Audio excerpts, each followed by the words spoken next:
আমাদের দাবি হচ্ছে আমাদের ফ্যাক্টরি বন্ধ করে দিবে, আমাদেরকে কিছু জানায় না, ঠিক আছে। তো আমরা রানিং ডিউটি করতেছি। আমাদের গত বৃহস্পতিবারে আমাদের 5টার দিকে ছুটি দিয়ে আমাদের গার্মেন্টস বন্ধ করে দিয়েছে, ঠিক আছে। তারপরে আমাদেরকে জানানো হয়েছে যে শনিবার রবিবারের নোটিশ জানানো হবে, ঠিক আছে। তো কিছু জানায় নাই, আমাদেরকে বের করে দিয়ে তারা কি করছে, গাড়ির ভিতরে ঢুকায় অনেক মাল সামান বের করে নিয়ে যেতেছিল। পরে অনেক লোকে দেখছে, দেখার পরে মনে করেন আটকানো হয়েছে। আটকানোর পরে আমরা দিন রাত 24 ঘন্টা গেটের সামনে আসছিলাম। এখন আজকে আসছিলাম আমরা যে কানিসের লোক নামাইতে 2 ঘন্টা সময় চাইছি, ঠিক আছে। মালিকে আসে নাই। আমরা সেনাবাহিনীর ক্যাম্পে ফোন দিয়েছি আমরা, ঠিক আছে। ফোন দেওয়ার পরে ওনারা আসে নাই, ওনারা কোনো ইয়া করে নাই। তারপরে গরম পানির গাড়ি রেডি করে রাখছে অফিসের সামনে। তারপরে আমরা আসলাম কানিসের আমাদের গার্মেন্টসের লোক নামানোর জন্য, ঠিক আছে। তো আমরা গিয়ে আন্দোলন করলাম, তারা কিছু বলে নাই, নামায় নাই, গেটও খুলে নাই। উল্টা আমাদের উপর হামলা করছে। আমার মাথায় বাচ্চাকে মারি পাশে আমার মাথা মতো বাড়ি মারছে, আমরা সরে গেছে। আর এই মেয়েদের মারছে বাড়ি মারছে।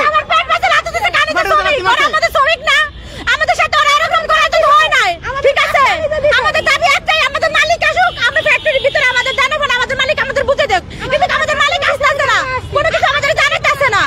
আমরা 41 বছর আমরা এই ফ্যাক্টরিতে চাকরি করি, সবজন মানুষ সবার পেটে খিদা, আমরা কিভাবে চলবো?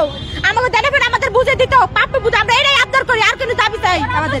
আপনাদের ফ্যাক্টরি কবে থেকে বন্ধ করে দেওয়া হয়েছিল? আমাদের ফ্যাক্টরি আমরা এই মাসে ডিউটি করতে আসি, আমরা বৃহস্পতিবারে আসতে 11:30 আমরা বৃহস্পতিবারে 5টা বাজে ছুটি হয়েছে, ঠিক আছে। আমরা কিছু লোক আইতাছে আর কিছু লোকের মাঝখানে বলতে শিটমেনের মাল, কিন্তু ফ্যাক্টরিতে একটা জুতো বলতে কিছু নাই, কাপড় বলতে কিছু নাই, ঠিক আছে।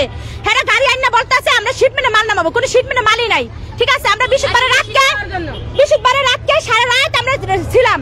তারপর আমরা আসছি সকালবেলা, আমাদের 11টা বাজে একটা মেসেজ দেওয়া হয়েছে, বলছে ফ্যাক্টরি বন্ধ থাকবে, মেসেজের মাধ্যমে। সেখানে আমাদের মালিক পক্ষের কোনো সিগনেচার নাই, এই মেসেজ আমরা কিভাবে মানবো? মেসেজটি কে দিয়েছিল? মেসেজটি কার মাধ্যমে আসে জানি না। ম্যানেজমেন্ট দিছে, মালিকের মাধ্যমে আসে না, মালিকের কোনো সিগনেচারই নাই মেসেজে, ঠিক আছে। আমরা বিজেপি চাই নাই, কোনো কিছু চাই না, আমরা মামলাটা আমরা চাই না। আমরা চাইছি শান্তভাবে আমাদের জানাবেন, আমাদের বুঝে দেব, আমাদের মালিক আসে নাই। দর্শক, এই মুহূর্তে দেখতে পাচ্ছেন যে গার্মেন্টস শ্রমিকরা যে আন্দোলন করছে, সেই বিষয়টি তারা যে শ্রমিকরা মহাখালী আন্দোলন করছিল যে গার্মেন্টস বন্ধ করে দেওয়ার কারণে, সেই বিষয়টি আপনারা দেখতে পাচ্ছেন।